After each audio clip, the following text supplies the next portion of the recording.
Bismillah mon e robine jayndeji leydi men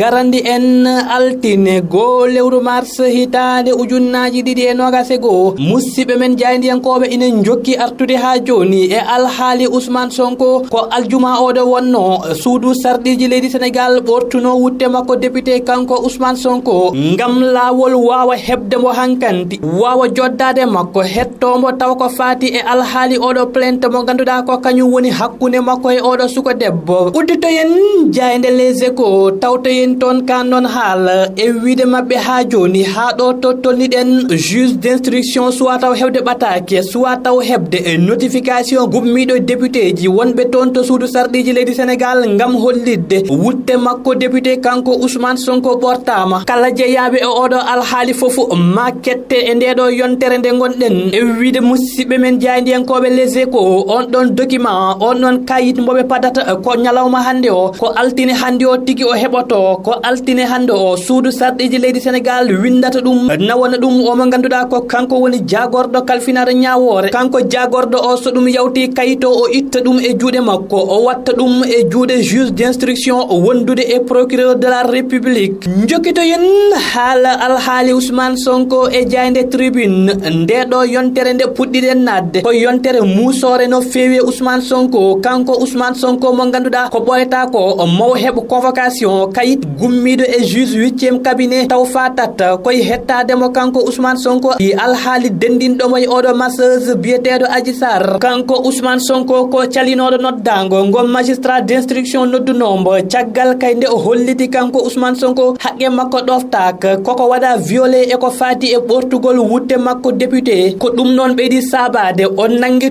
ɗo o yaɓɓi ɗo o sali yaɓɓidde kanko Ousmane Sonko ngam hollidde ha ɗo o waylani jaɓɓal wona ko amadno toyo payen e jayede libération ummadema aljuma fayatma samedi kina tolni e capanɗe nayo e jeeɗiɗo neɗɗo taw ko wonduɓe Ousmane Sonko ko kañumen pawa juuɗe kañumen mbaɗa placé en garde à vue e ɓen noon yimɓe Ousmane Sonko fawaɓe juuɗe hen sappo e jeeɗiɗo kañumen ko rewɓe koɓe jogorɓe yawtinede toon to parquet musidɓe men jayndiyankoɓe enquête kañumen keeɗani caggal e alhaali Ousmane Sonko Adji Sarr e wiide mabɓe hare nde fuɗɗima gila ɓooyi taw fuɗɗi koye ɓoggi karalli kesi ɗi woni internet o ha e laabi ɗi ko on ɗon alhaali kañum yardate ataya payen e jayede le quotidien won policier ji e gendarme ɓe nangaɓe fawaɓe jungo e wiide musidɓe men jayndiyankoɓe avenir communication policier goto wondude e gendarme goto ko kañumen nanga ina nawani Ousmane Sonko kabaruji ina kalana Ousmane Sonko alhaali mo ganduɗa ko secret alhaali mo ganduɗa koye niɓɓere haalano aɓe kalanoya ɗum Ousmane Sonko on ɗon policier e gendarme pawaɗo jungo sababude kay yaade tottoyde Ousmane Sonko information ngaji ɗi Ousmane Sonko ala droit hebde ɓe ɓenninama e nder hen e wiide musidɓe men jayndiyankoɓe le quotidien policier ji ɗiɗi kañumenne e goni koye sous surveillance woni kañumenne ko renaɓe udditoyen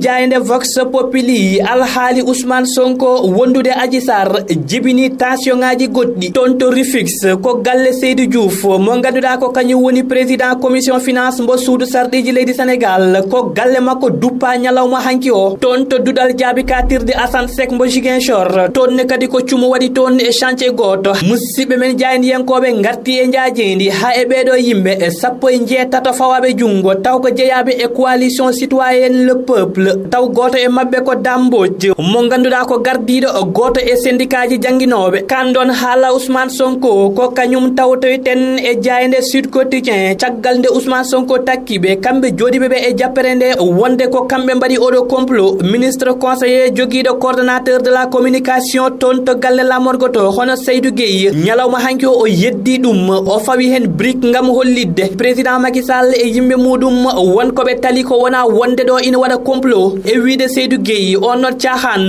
Macky Sall e wondiɓe muɗum gonata hen e alhaali caloygol Ousmane Sonko notoyade kanko Seydou Gueye o arti e jaajendi e hollidde ala foof citoyen gonɗo e nder leydi Sénégal baɗowo ko rewani lawol ha para wiye rewnetake lawol ko hunde nde ganduɗa ala foof neɗɗo bawɗo ɗum dañde e nder leydi ndi e ko fati e jagol koyɗe jaam hakkude Ousmane Sonko wondude Adji Sarr yoga e leader uji religieux woni ardiɓe diine kañumene koye men juɓɓinino jillu toon to galle Ousmane Sonko ngam yewtidde makko ko hono noon kadi ɓe mbaɗata altine hande o yaade omo ganduɗa ko kanko woni Adji Sarr gasniɗo yen e jayne guendiri Le Soleil soleil kammene ɓuri wonde gojo mabɓe ko artude e campagne vaccination puɗɗaɗo ɗo henne e nder leydi meɗen Sénégal ngam haɓade oɗo raffi coronavirus e wiide musidɓe men jayndiyankoɓe le soleil alarba oɗo mbo paɗen kine tolni e temedde tati fawde capanɗe nayyi ujunere dose taw ko ñakku biteɗo covax ina fada ngam naata leydi meɗen oɗo alarba mbo paɗen